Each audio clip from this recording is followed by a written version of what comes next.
నేను మీ దూడమైపాల్. అయితే మనం చూసుకుంటే వర్షాకాలం విపరీతమైనటువంటి వర్షాలు కురుస్తున్నాయి కాబట్టి కంపల్సరీ ప్రజలు ఎవరు కూడా మీరు ఈ ఫ్లోటింగ్ ఉన్నటువంటి అంటే ప్రవాహం ఉన్నటువంటి ప్రాంతాలకు వెళ్ళకండి, బండ్లు తీసుకొని పోయి స్టంట్లు చేయకండి. ఎందుకంటే మనం చూసుకుంటే నిన్నటికి మనం చూసుకుంటే మహారాష్ట్రలో టీఆర్ నగర్కి సంబంధించినటువంటి ముగ్గురు కుటుంబ సభ్యులు కూడా గల్లంతవ్వడం జరిగింది. చాలా అంటే చాలా బాధాకరం అనిపించింది. ఎందుకంటే ఇట మన ధర్మపురి నియోజకవర్గంలో కానీ జగిత్యాల జిల్లాలో కానీ ఎవరైనా కూడా జాగ్రత్తగా ఉండాలి. ఎందుకంటే కుటుంబంలో ఒకరు గిట్ట పెద్దవాళ్ళు డబ్బులు సంపాదించే వాళ్ళు గిట్ట చనిపోతే గిట్ట కుటుంబ పరిస్థితి చాలా ఘోరమయ్యే పరిస్థితి కాబట్టి కంపల్సరీ ఏదేమైనప్పటికీ కూడా మీరు నీళ్ళకి నీటిన ప్రవేశంకి వెళ్ళకుండా ఉండి గతంలో తీసుకుంటే గిట్ట మన పాము జర్నలిస్ట్ సోదరుడు కూడా పోయిన సంవత్సరం మన గత 2 సంవత్సరాల కింద కూడా అట్లనే కారు నుంచి పోయి చనిపోవడం జరిగింది.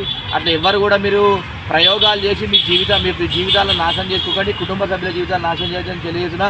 అదేవిధంగా తెలంగాణ రాష్ట్ర ప్రభుత్వం ఈ ఎవరైతే ముగ్గురు కుటుంబీకులు చనిపోయారో వారి కుటుంబాలకు గవర్నమెంట్ తక్షణమే ఆర్థిక సహాయం చేసి వారి కుటుంబాన్ని కూడా ఆదుకోవాలని చెప్పేసి నేను డిమాండ్ చేస్తూ నేను మీ దూడమైపాల్ ధర్మపురి కంటెస్ట్ స్టేడియం.